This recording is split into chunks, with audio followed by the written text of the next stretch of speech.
So hi guys. So July last week, so fourth week வந்து பார்த்தீங்கன்னா market எப்படி move ஆக போகுது? ஏன்னா வந்து பார்த்தீங்கன்னா நிறையா வந்து குவார்டர் ரிசல்ட்ஸ் நெக்ஸ்ட் வீக்கில் வந்து கம்மிங் வீக்கில் வரப்போகுது. ஸோ பெரிய பெரிய கம்பெனியோட குவார்டர் ரிசல்ட், அப்புறம் வந்து பார்த்தீங்கன்னா பட்ஜெட். ஸோ இம்பார்ட்டண்டாக பட்ஜெட் வந்து விட போகிறாங்க. 2024 இன்ட்ரீம் பட்ஜெட் விட போகிறாங்க நிர்மலா சீதாராமன். ஸோ எல்லாருக்கும் தெரியும். ஸோ அதில் என்னென்ன அப்டேட் கொடுத்துருக்காங்க இது வரைக்கும், ஸோ எப்படி மார்க்கெட் அதுக்கு ரியாக்ட் ஆகும், என்னென்ன ஸ்டாக் ஏறும், ஸோ எப்படி வந்து மார்க்கெட் வந்து இது கன்சாலிடேட் ஆகும் அப்படின்றது எல்லாமே நம்ம இன்றைக்கி பார்க்க போகிறோம். டேக்ஸ், அதாவது வந்து பார்த்தீங்கன்னா பட்ஜெட் எப்படி இருக்க போகுது, ஸோ டேக்ஸில் வந்து எப்படி வந்து அஃபெக்ட் ஆக போகுது. ஸோ வந்து டேக்ஸ் வந்து பார்த்தீங்கன்னா July 31 last date income tax filing பண்ணுறதுக்கு. ஸோ ஐடிஎட் 1 and 2 ஃபைலிங் பண்ணுறதுக்கு ஜூலை 31 லாஸ்ட் டேட். ஸோ ஃபைல் பண்ணாதவங்க மறக்காம ஃபைல் பண்ணிடுங்க. ஸோ பட்ஜெட்டில் வந்து பார்த்தீங்கன்னா இன்கம் டேக்ஸ் வந்து பார்த்தீங்கன்னா எக்ஸம்ஷன் அதிகம் பண்ண போகிற மாதிரி பேசிகிட்டு இருக்காங்க. ஸோ இன்கம் டேக்ஸ் ஏற்கனவே வந்து 7.5 lakhs வந்து நியூ ரெஜிம் படி ஃப்ரீ சொல்லியிருக்காங்க. இப்போ வந்து பார்த்தீங்கன்னா ஓல்டு ரெஜிம் படி 5 lakhs வரை ஃப்ரீ. ஸோ இப்போ வந்து பார்த்தீங்கன்னா இன்னும் எக்ஸ்ட்ரா இன்க்ளூட் பண்ண போகிறாங்க அப்படின்ற மாதிரி சொல்கிறாங்க. ஸோ எதுக்காக இது இன்க்ளூட் பண்ணாங்கன்னா கன்சப்ஷன் இன்க்ரீஸ் பண்ணுறதுக்கு தான். ஸோ கன்சப்ஷன்ஸ் வந்து கவர்மெண்ட் வந்து ஒரு பக்கம் வந்து மணியம் கொடுக்குறாங்கன்னா கன்சப்ஷன் இன்க்ரீஸ் பண்ணுறதுக்காக தான். இப்போ வந்து ஸ்டாண்டர்ட் எலெக்ஷன் 50,000 இருக்குது நமக்கு. ஸோ அது வந்து 1 lakh வந்து இன்க்ரீஸ் பண்ணுறதா பேசிகிட்டு இருக்காங்க. ஸோ இந்த சார்ட்டர்ட் அக்கௌண்ட்ஸ் டீம் இவங்க வந்து சொல்லியிருக்காங்க, ப்ரெடிக்ட் பண்ணியிருக்காங்க. ஸோ 50,000 to 1 lakh வந்து சேஞ்ச் ஆக போகுது அப்படின்ற மாதிரி சொல்லியிருக்காங்க. ஸோ ஸ்டாண்டர்ட் டிடக்ஷனில் ஒரு சின்ன மாற்றம் வரப்போகுது சொல்லியிருக்காங்க. ஸோ நெக்ஸ்ட் வந்து பார்த்தீங்கன்னா இன்கம் டேக்ஸ் வந்து எக்ஸப்ஷன் வந்து பார்த்தீங்கன்னா 8.5 lakhsக்கு மேலே வந்து ஃப்ரீ. 8.5 lakhs வரையும் ஃப்ரீ. அதுக்கப்புறம் வந்து பார்த்தீங்கன்னா 8.5 lakhsக்கு மேலே வந்து இன்கம் டேக்ஸ் பே பண்ணுற மாதிரி இருக்கும் அப்படின்ற மாதிரி சஜஷன் கொடுத்துருக்காங்க. அதாவது இப்படியும் வந்து நமக்கு மார்க்கெட் வந்து அஃபெக்ட் ஆக நிறைய வாய்ப்பு இருக்குது. ஸோ எக்ஸம்ஷன் அதிகமாக நடக்குதுன்னா மார்க்கெட்டில், ஸோ அதாவது காசு வந்து கன்சம்ஷனுக்கு அதிகமாக மாற்றுறாங்கன்னா ஒன்று ஷேரில் மார்க்கெட்டுக்கு காசு வரும். ஸோ எப்படி இருந்தாலும் மார்க்கெட்டுக்குள்ளே காசு வரும். ஸோ வந்து எதாவது கம்பெனி மூலயமா கன்சம்ஷன் இன்க்ரீஸ் பண்ணாங்கன்னா ப்ராடக்ட் வாங்குவீங்க. ப்ராடக்ட் வாங்குறது மூலயமா பிஸ்னஸ் வளரும். ஸோ பிஸ்னஸ் வளர்றது மூலமா ஷேர் மார்க்கெட் வளரும். ஸோ அதாவது வந்து எப்படி இருந்தாலும் நமக்கு வந்து ஷேர் மார்க்கெட் வந்து இது ஒரு நல்ல நியூஸ் ஷேர் மார்க்கெட்டுக்கு. ஸோ இந்த மாதிரி கன்சம்ஷன் இன்க்ரீஸ் பண்ணுறது, டேக்ஸ் வந்து ரேட் அதிகமாக ஏற்றுறது. ஸோ அதனாலே வந்து பார்த்தீங்கன்னா நியர்லி 5 lakhலேருந்து இப்போ நியூ ரெஜிம் கொண்டு வந்ததுலேருந்து ஷேர் மார்க்கெட் இன்னும் ஹைக்கில் வந்து போயிட்டு இருக்கு. ஸோ ஹை வேல்யூவேஷன் ஸ்டாக் மார்க்கெட்டே போயிட்டு இருக்கு நம்ம இந்தியன் ஸ்டாக் மார்க்கெட். ஸோ இப்போ திரும்பி வந்து 7.5லேருந்து 8.5 lakhs மாற்ற போகிறாங்க புது ரெஜிமில். ஸோ அது எப்படி நம்ம வந்து மார்க்கெட் அஃபெக்ட் ஆகுதுன்றது நம்ம பார்ப்போம். இன்கேஸ் வந்து பார்த்தீங்கன்னா எப்படியும் சொல்லியிருக்காங்க எக்ஸம்ஷன் வந்து பார்த்தீங்கன்னா நமக்கு வந்து டாக்ஸபிள் இன்கம் வந்து 5 to 6 lakh வந்து 5% இருக்கும். ஸோ டாக்ஸபிள் இன்கம் அப்புறம் வந்து 6 to 9 lakh வந்து பார்த்தீங்கன்னா 10% இருக்கும். 9 to 12 lakh வந்து 9 to 12 lakh வந்து 15% இருக்கும். 12 lakh to 15 lakh வந்து 20% இருக்கும். 15 lakh above வந்து 30% இருக்கும். சார்ட்டர்ட் அக்கௌண்ட்ஸ் அந்த கம்பெனி வந்து வெளியிட்டிருக்காங்க அந்த நியூஸை. ஸோ இப்படியும் வந்து நமக்கு மார்க்கெட் வந்து ஃபேவரபுளாக அமையலாம். ஸோ இது வந்து ஒரு நல்ல ஒரு பாசிட்டிவான நியூஸ் தான் இந்த மாதிரி ஒரு எலெக்ஷன். ஸோ பாஸ்ட்டில் வந்து பார்த்தீங்கன்னா அதை போன வருஷம் விட்டு 2024 to 2025 அந்த வந்து டேக்ஸ் ரெஜிமில் வந்து ஸ்லாப் ரேட்டில் வந்து பார்த்தீங்கன்னா 3 to 6 lakh 5%, 6 to 9 lakh 10%, 9 to 12 lakh 15%.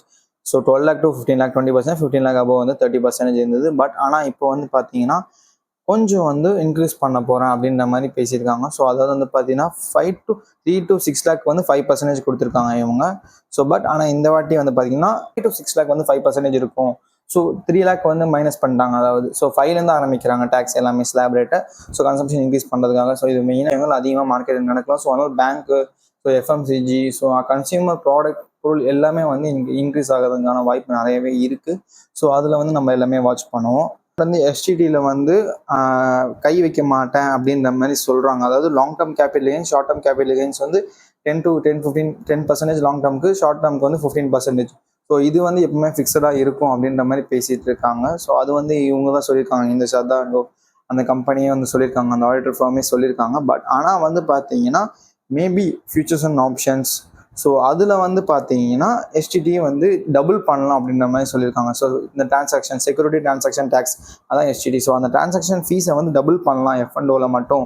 So ஏன்னா வந்து அதிகமான ரீட்டைல் ட்ரேடர்ஸை வந்து வெளியில் இருக்காங்க, ஏற்கனவே எஃப்என்டோவில் இருக்காங்க. ஸோ அதனால வந்து அவங்கள வந்து ப்ரெசன்ஸ் ஆக்காமல், ஸோ அவங்கள வந்து என்ட்ரி எடுக்க விடாமல் பண்ணுறதுக்காக எஃப்என்டோவை எஃப்என்டோவோட சார்ஜஸை டபுள் பண்ணுறாங்க. ஸோ அவங்க வந்து அதிகமாக 90% பேர் வந்து லாஸ் தான் பண்ணுறாங்க எஃப்என்டோவில். ஸோ டேட்டா சொல்லுது. ஸோ அதான் 10% பேர் தான் சம்பாதிச்சுட்டு இருக்காங்களா எஃப்என்டோவில். ஸோ அதனால வந்து அந்த காசை வந்து லாஸ் பண்ணக்கூடாது ரீட்டைலர்ஸ்க்கு அப்படின்னு சொல்கிறதுக்காக எஸ்டிடி வந்து இன்க்ரீஸ் பண்ண போகிறேன், டபுள் பண்ண போகிறேன் அப்படின்ற மாதிரி சொல்கிறாங்க.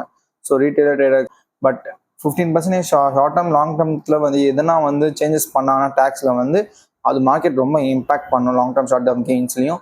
ஸோ அதுக்கேற்ற மாதிரி மார்க்கெட் வந்து ஃப்ளக்சுவேஷன் பயங்கரமாக நடக்கும். ஸோ மேபி நெக்ஸ்ட் வீக் ஃபுல்லாகவே எப்படி மேபி மண்டே டியூஸ்டே வெனஸ்டே கூட கன்சால்டேஷன் போகலாம். நாளைக்கு வந்து மார்க்கெட்டில் அவ்வளோ பெரிய இம்பாக்ட் இருக்காது, கன்சால்டேஷனில் தான் இருக்கும். ஸோ டியூஸ்டே வந்து maybe selling pressure or buying ப்ரெஷருக்கு ஏதாவது ஒன்று மார்க்கெட் நடக்கலாம் டியூஸ்டே, ஏன்னா பட்ஜெட் அணி தான் விட்டுறாங்க. அப்புறம் முக்கியமான நியூஸ் வந்து பார்த்தீங்கன்னா எஸ்டிடியில் மட்டுமே வந்து கவர்மெண்ட் வந்து பார்த்தீங்கன்னா நியர்லி 16,634 crore வந்து ஏர்ன் பண்ணுறாங்க. ஸோ ஃபினான்ஷியல் இயர் 25ல. ஸோ அதாவது இந்த Q1 ரிசல்ட் படி வந்து பார்த்தீங்கன்னா இந்த இயர் ஜூன், அதாவது வந்து ஏப்ரல் டு ஜூன், ஸோ இதில் மட்டுமே 128% வந்து இன்க்ரீஸ் ஆயிருக்கு. ஸோ இயர் ஆன் இயர் வந்து பார்த்தீங்கன்னா 128% வந்து டிரான்சாக்ஷன் எஸ்டிடி செக்யூரிட்டிஸ் வந்து பார்த்தீங்கன்னா எஸ்டிடி டிரான்சாக்ஷனோட அமௌண்ட் வந்து இன்க்ரீஸ் ஆயிருக்கு. ஸோ 16,000 கோடி. ஸோ அதாவது வந்து பார்த்தீங்கன்னா மார்ச், அதாவது போன குவார்டர் இல்லை Q4 வந்து பார்த்தீங்கன்னா 25,000 crores வந்து கவர்மெண்ட் ஏர்ன் பண்ணியிருக்கு செக்யூரிட்டி டிரான்சாக்ஷன்ஸ். இந்த வருஷம் வந்து பார்த்தீங்கன்னா நியர்லி 16,634. ஸோ இதை வந்து மேபி இது வந்து லெஸ் ஆகிறதுக்கான வாய்ப்பு சான்சஸ் அதிகமாகவே இருக்குது. ஸோ 128%, அதாவது இப்போ வருஷம் டபுள் ஆகிட்டே தான் இருக்குது இன்கம் உங்களுக்கு. ஸோ எஸ்டிடி மூலயமா அதிகமாக இன்கம் ஏர்ன் பண்ணிட்டு தான் இருக்காங்க. ஸோ இதனால ரீட்டைலர்ஸ் வந்து கவர்மெண்ட் சம்பாதிச்சதுக்கு, ஆனால் ரீட்டைலர் சம்பாதிக்கிறாங்கன்னு தெரியல மேபி. ஸோ அதை வந்து நிறைய பேர் லாஸ் தான் பண்ணிட்டு இருக்காங்க டே டு டேல. 90% அதை சொன்ன மாதிரி 90% பீப்புள் லாஸ் தான் பண்ணிட்டு இருக்காங்க. அதனால வந்து இதை இன்க்ரீஸ் பண்ணுறான்னு மாதிரி சொல்லிட்டு இருக்காங்க. ஸோ நாளைக்கு வந்து Q1 ரிசல்ட் வந்து பார்த்தீங்கன்னா நான் L and T, Axis bank, HUL, Nestle, IndiGo, அமோங்கா இந்த கம்பெனிஸ்லாம் வந்து பார்த்தீங்கன்னா நெக்ஸ்ட் வீக் வந்து ஏர்னிங்ஸ் வந்து டிக்ளேர் பண்ணுறாங்க. ஸோ டிக்ளேர் பண்ணுறாங்க இன் சென்ஸ் பட்ஜெட்டும் வந்து நெக்ஸ்ட் வீக் தான். ஸோ பெரிய இம்பாக்ட் நடக்கும் அப்படின்றதுனால ஜூலை 22 வந்து பார்த்தீங்கன்னா Monday. So Coforge, Dodla dairies, Mahindra logistics, IDBI, so இந்த மாதிரி எல்லா கம்பெனிஸ் வந்து பண்ணுவாங்க. ஸோ மெயினாக சஸ்வான் எனர்ஜி, ஸோ அப்புறம் வந்து இந்தியன் ஓவர்சீஸ் பேங்க், ஸோ இவங்கலாம் வந்து ஜூலை 2022 நாளைக்கு வந்து ரிசல்ட் ரிலீஸ் பண்ணுறாங்க. அப்புறம் ஜூலை 23 வந்து ஹெரிட்டேஜ் ஃபுட்ஸ், HUL, ICICI ப்ரூடென்ஷியல்ஸ், அப்புறம் டோரண்ட் பார்மா மில்க், அப்புறம் parka milk foods, Bajaj finance, அப்புறம் வந்து spirits, so United spirits, so இந்த மாதிரி கம்பெனிஸ் எல்லாமே 23rd வந்து என்னைக்குன்னு பார்த்தீங்கன்னா டியூஸ்டே லான்ச் பண்ணுறாங்க. ஸோ ஏர்னிங்ஸ் எல்லாத்தையும். ஸோ 24 ஆதித்யா, எம்செக், AXIS, ஸோ இது எல்லாமே வந்து லான்ச் பண்ணுறாங்க. ஸோ இதில் வந்து ஒரு ஐ வச்சுக்கோங்க இந்த ஸ்டாக்ஸில் எல்லாமே. இதுக்கேற்ற மாதிரி மார்க்கெட் வந்து நெக்ஸ்ட் வீக் மூவ் ஆகலாம். So thank you. ஸோ இதோட நம்ம வந்து மண்டே நாளைக்கு மார்க்கெட் எப்படி மூவ் ஆகுதுன்றதை நம்ம நாளைக்கு பார்ப்போம்.